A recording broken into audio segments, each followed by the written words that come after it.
So I've got some good and bad news. The bad news is that my old table saw, a Black & Decker Firestorm, that's my portable saw, the motor finally burned up on it. The bearing locked up on the motor and caused it to overheat and burn up. The good news is I've got it replaced. I bought a Ridgid portable saw last night, and then in cahoots with that, I got this. They make these flip-top work supports, and I've seen them used before, and I really liked them, and looked at it in the store some more and decided to go with this too. The saw was $500, $499, and then this little flip-top thing was $29.99. This saw is sometimes on sale for $399, so $400. I bought it for $5. I couldn't really wait for it to go on sale again. I needed it for a lot of my projects. I also have a full-size cabinet saw. I actually have two, but those are in the shop. I can't just use those around easily. This one comes with the portable base, which is great. So in this video, we're going to take a closer look at it, and then later on, once I've had the saw for a while and I can really make a judgment, I'm going to do sort of a full review and do some different examples of what the saw is capable of. So for now, let's just take a closer look inside the box. Mainly wanted to show this clip just to show the size and weight of the box. It can be handled by one person, but it's nice to have a little help. And a pickup truck or either an SUV to move it is going to probably be required. So other than that, it's pretty basic, just packed up inside of a box with styrofoam. So here's a shot of the inside of the box. It looks like for the most part the saw is completely assembled already, and I just need to lift it out. So let me go ahead and yank it out of the box. So it turned out that you do have to assemble the saw. As I lifted it out, I saw that that base did not come out. You could see me looking over at the box in confusion there, and so I spread out a moving blanket, and this keeps you from losing the small hardware pieces and easier to crawl around on the ground on. So some assembly is definitely required. When you lift it out, it looks like it's already assembled, but the rolling base is in, looks like two different parts. And then up under all of, up under that styrofoam is the rest of it, the wheels and some of the other pieces. So I'm gonna have to put this thing together. Here's the included hardware: 6 large bolts, a couple smaller ones, and some screws. And at first you're going to feel a little stupid for about 5 minutes staring at the diagram. Then once you get the hang of it, it takes about 15 or 20 minutes to get it all put together. And all the bolt holes have corresponding letters. And when you bolt the saw onto the rolling base, the front left-hand corner bolt needs to have the ground wire for the switch attached to it. Champion. And then here it is rolling for the first time, and I just want to show you it's pretty easy. You just step on the pedal and then just pull the handles back and it just sets itself upright. So let's take a closer look at the saw and see where everything is located. First we'll look at all the storage on the saw. On the left hand side you'll see blade storage and the wrenches for taking the nut off to change a blade, and then down below you have your safety stuff. You've got, this is the anti-kickback paws or whatever you call those, and then there's the blade guard if you so choose to use it. But the fact that it just clips onto the saw makes it to where you could leave it on there and never use it and it wouldn't be in the way, but it is there for if you feel like you need it or someone is using the saw that isn't comfortable using it without it. But in many cases I feel like these are completely in the way and they slow things down a lot. Now of course the value of your fingers, for those who feel like they should use it, go ahead and use it because it's there. On the back of the saw it has a cord wrap, which I think is actually a very convenient thing. My other saw did not have one, and I would just wrap it around the table. And then on the back side, these new portable saws have, I feel like, really have gotten pretty advanced with their dust collection. The blade will just take a peek up in there. It's all inside of a shroud. This side of the shroud is plastic, and then the opposite side is cast aluminum. And then we'll see, we'll go ahead and look up in here, and you can see sort of the, I guess I will refer to this as a trunnion. It moves the blade vertically instead of hinging it forwards and backwards to raise the blade like a lot of saws did. So I really like this. I think that it'll be pretty precise, and it looks fairly good quality up in there. It's a lot of aluminum parts, and I like aluminum. It doesn't rust and it keeps things light. Same for the plastic. I mean, it is a contractor saw. Some people, I think, will end up using this as their only saw, but I think it's going to work great for that. Of course, it is $500. I didn't even pay that much for my full-size cabinet saw. I bought it on sale for $2.99. So, but for a contractor type saw, I think this thing looks great, and if everything works like I hope it does, I think it will work great. So on the right side of the saw, you've got your storage for your fence, miter gauge, and then the push stick. The fence stores upside down, slides right into the cabinet of the saw, and this is the side you stand on when you release the base to fold it up. You step on this little pedal right here, and that releases, you'll see it happen right there, that releases that, which causes it to fold up, and then when you fold it down, it just catches on it, and that's what secures it.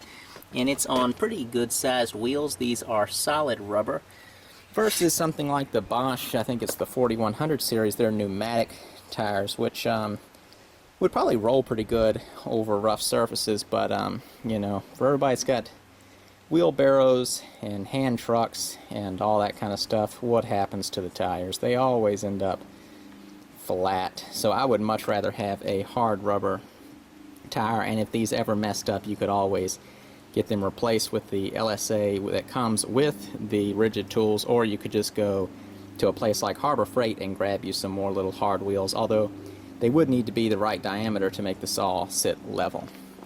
Also on this side of the table saw is the miter gauge, and the miter gauge is something to be complimented on this saw. It is the most substantial of the miter gauges for the saws. Now, using a miter gauge on a contractor portable style saw is not something I do often, but it is something I do every once in a while.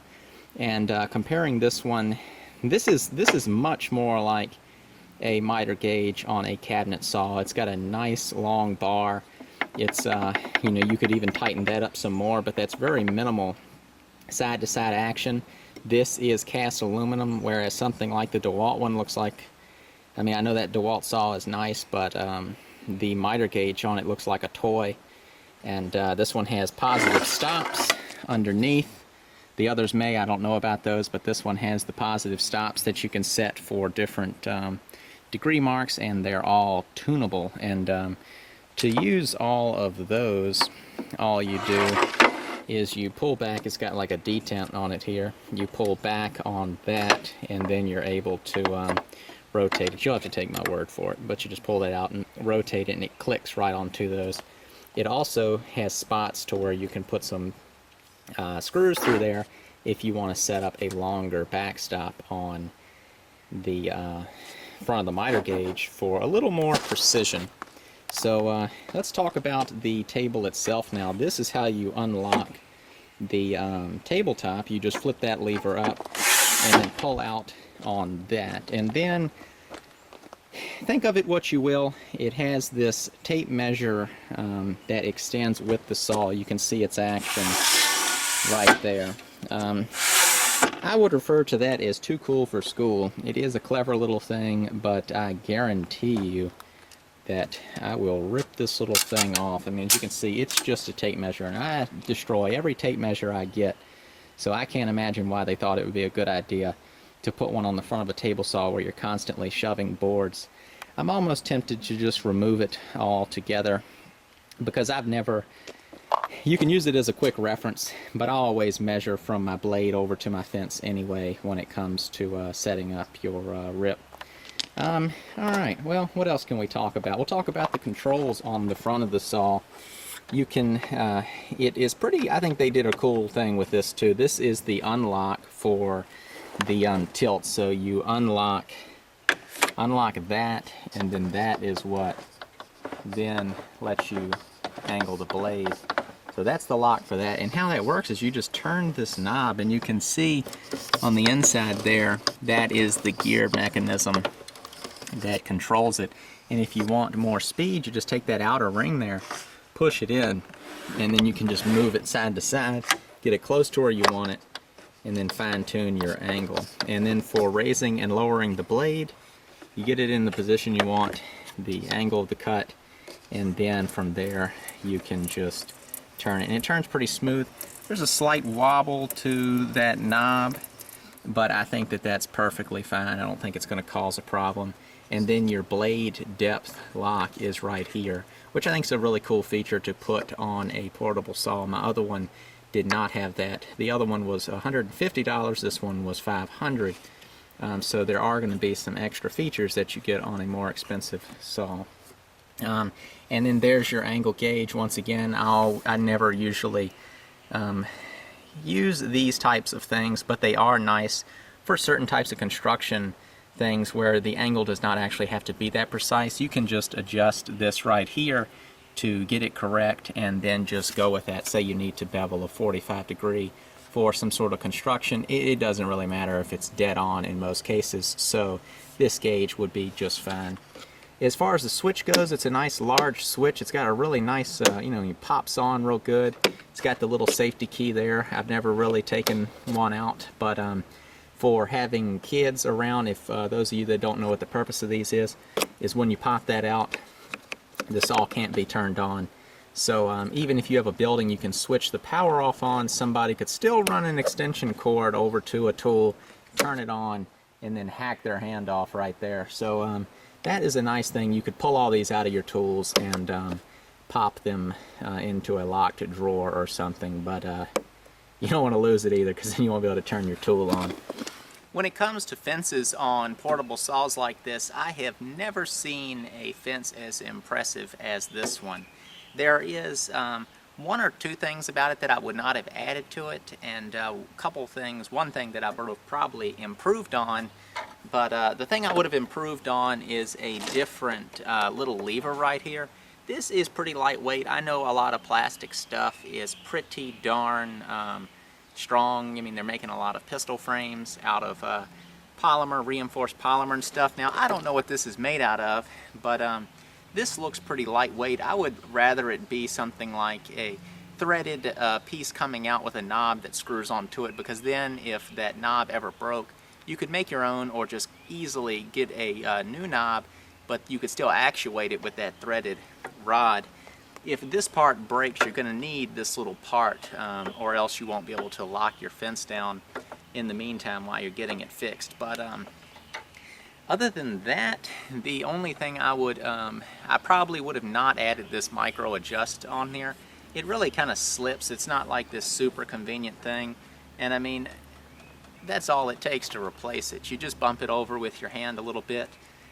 So to each their own. Some people might really like a little micro adjust on a fence. I've always thought it was sort of more of a gimmick than a useful item. But so that is the negative side put to side. Now, of course, when I spoke about this being potentially a weak point, I just got this saw, so I really can't speak on it. I'm going to wait and have this thing for months and then do another review, because after a couple months I will have put this saw through a lot of use. So I will know for sure at that time. Right now I'm just talking about its features and where everything is on it. But when you lock on this fence, it's locking in 3 locations. It's applying pressure on either side of the front of the fence and then on the back rail of the fence. So this is a nice wide fence here, meaning you get a really good footprint. So you're going to be able to really fine-tune your fence to really lock down square each time. And really right out of the box, this thing is square enough for the type of saw that it is. If you were going to use this as your main table saw, I would really go ahead and just dial it in one time. It might be a lot of fussing and getting it adjusted, but I think that this saw, no other saw like this does the fence move this smooth on. I've looked at the, the only one, people really seem to like the rack and pinion setup of the DeWalt saw, but in me fiddling around with it, I wasn't too big of a fan of it. And then when it comes to the Bosch saw, I just didn't think it was anything special. It was just average. But this moves as good as some of the lesser expensive full-size cabinet saws. It's not like a Biesmeyer fence that big and solid, but it is very nice. Another really cool aspect of it is it has T-tracks all around it. It's got one on the right side, 2 on the top, and 1 on the left side. So with this fence, you've got all kinds of options. I don't know the name of the, I think it was called the Delta Unifence or something like that, that had all kinds of tracks on it too. And I think Norm Abrams used it early on, and he could use that fence for doing a lot of interesting things. So that gives you the option, especially if this is going to be your only table saw, to mount all kinds of nifty things to it. You could auxiliary fences. It's a big, nice square fence, so with it being this size, you have the option of doing things like putting a tenon jig. The tenon jig that I use mounts over the fence. You can watch that video if you'd like. So, you know, a tall fence, spline miter jigs, all kinds of stuff that you want to mount right onto the fence. Feather boards, all kinds of stuff. So this fence, by far, is this is the reason that I paid $200 extra for this saw versus buying the Porter cable version from Lowe's. That one was $284, this one was $499. The fence on this one was really nice. The thing that the Porter cable had that I really liked was that extendable arm in the back. My other saw had that, and when you're cutting a board this long, you know, the fact that you can cut it through and then it falls on that little support in the back without you having to reach over the saw, it's just very convenient. But I solved that by getting that little support that's going to go behind the saw, which will also be able to be used with other tools like my miter saw. When I use it off the tailgate of my truck, I can stick that off to the right or left and support a board. So that pretty much wraps up talking about the fence. Once again, I mean, I haven't put any use on it, but just right off the bat, this thing is smooth. And when you take a closer look at the underside of it, you can sort of see how it works. When you push in on the micro adjust, it just flexes. This piece of plastic goes down to a rubber wheel which rolls on the fence. And then these are the pads that rest on the fence. This I can see as maybe a potential downfall, is after a while these could end up wearing. But it being, I would sort of consider it maybe a consumable part, that it is the reason the fence can glide so smoothly. But down the road you could replace these, whereas if it was just a flat machined out part of this casting, if that wore out later on, you would have to go in and do a more significant repair. But I guess that is that. You can see how, you know, I'm guessing these bolts right here are the ones that you use to adjust the fence squareness to the blade and miter slots. But once again, this fence to me seems incredible for a saw like this and is a big advantage over a lot of the other saws. But with that said, I would like to hear other people's opinions that have some of the other higher end portable saws, just to see what your take is on them.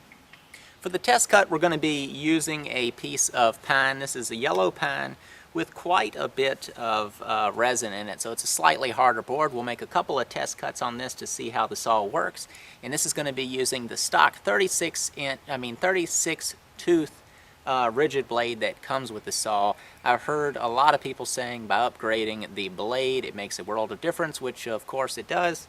That applies to any saw, but let's go ahead and make a cut. Well, I guess I don't really need to narrate this. It's pretty self-explanatory, but I'll just talk my way through it anyway. Basically don't need to say anything right now. I'll explain it after I make the cut. But in general, I really liked how the saw cut. I'm not trying to cut really fast right here. I could have jammed it through much faster if I wanted to, but the reason I didn't use the push stick right here is because I set the blade too close. I would have cut the push stick. So that's why it's nice to have some wooden ones also that you can kind of cut into to give support to that keeper piece. Well, you probably can't see the full detail on the video, but that made very smooth cuts, and I mean, it sailed right through it. That was my first time cutting with the saw at all. You saw it here on my channel. Hadn't used the saw before. Never even cut on someone else's saw to see if I liked it. I just rolled the dice on it, and from that first cut I was very impressed. Now of course the brand new blade makes a big difference, but I could also feel that the saw has plenty of power. It's got a 15 amp motor, runs off of your regular 110, so you can plug it into any 15 amp socket in your outlet. in your house. Like I said, worked great. So let's go ahead. I'm going to put on the safety gear now and make a cut. This piece might be a little small. I might have to walk around to the back of the saw to pull it through, but we're going to pop on the safety stuff. And you'll have to forgive me, that clear blade guard's not mounted properly. It should be level with the tabletop, but you get the idea. Another feature of this saw that I really liked is this side support. This is the part that rests on the ground to keep the saw from tipping over, just holds it upright. But the other thing it functions as is a left side sort of a wing or support to the saw. And so that keeps it dead level. Your board, you can see, no gap all the way down that, sitting right on there. So if you're cutting sheets of plywood, that is going to be an especially handy feature. Here's a look at the underside of the saw with it folded up. You can see there where the fence slides into the cabinet of the saw. There's the blade shroud, and there's the gear mechanism for angling the blade, the underside of the aluminum table. Here goes your motor, the trunnion system, and what else? Here is the lever. You press the lever down, you can see how it works there, and then when you close it back up, it catches on that tab. And here when you're assembling it, this is something you'll have to hook up. It just comes right out that hole and hooks to this bolt, and that is a ground for the switch, so make sure you get that all plugged up. The saw also has a pretty nice throat plate that is adjustable with these Allen set screws, and then you just pop it out right there, and you can see how it attaches is this little tab there catches under the table there, and then this tab kind of springs down into the front. And you can get different aftermarket throat plates or make your own, such as a zero clearance or dado throat plate. And when it comes to the blade, all the new saws seem to be shifting over to having riving knives, and so riving knife or splitter, whatever you'd like to call it, there it is. It's very nice feature to have on a saw, especially when you're sawing a lot of 2x4s. Oftentimes there's a lot of stress in the board, and it'll want to pinch on the blade, really bogs the saw down. It can cause some kickback, and that orange lever there is how you unlock it. You just lift it up, and then you can adjust the height of the riving knife or remove it if you needed to. So you're on the job site, and it's time to pack up and go home. How easy is this thing to break down and put in the back of the truck? I don't know. Let's find out.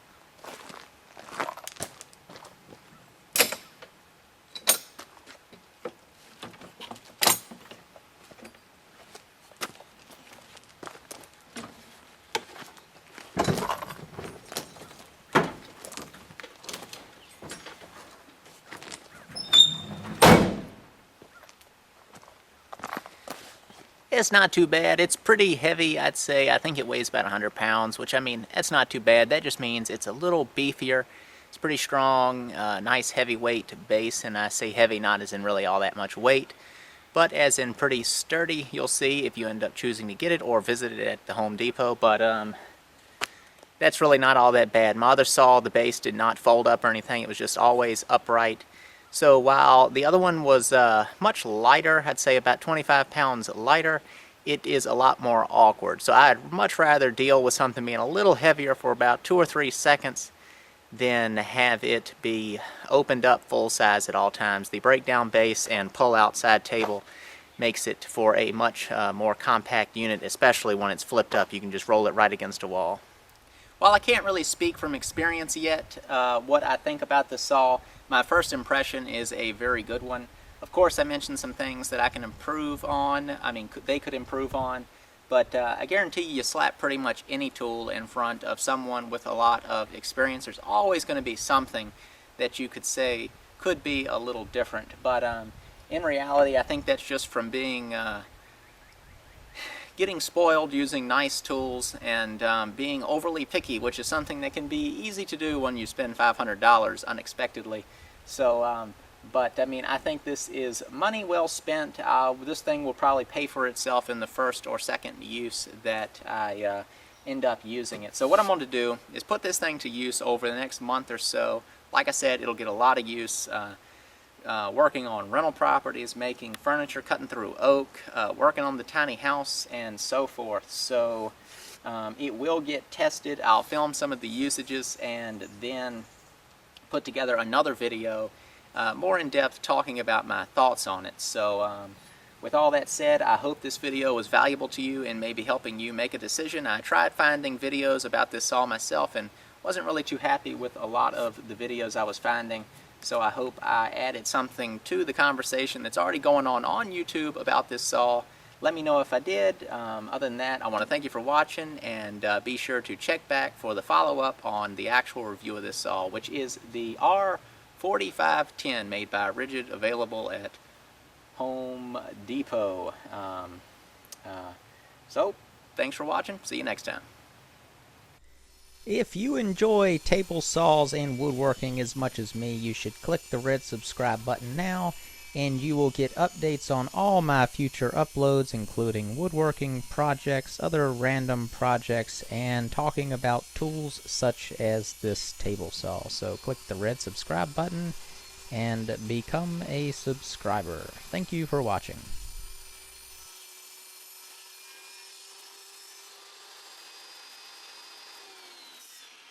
Pew! Hey, who turned out the lights?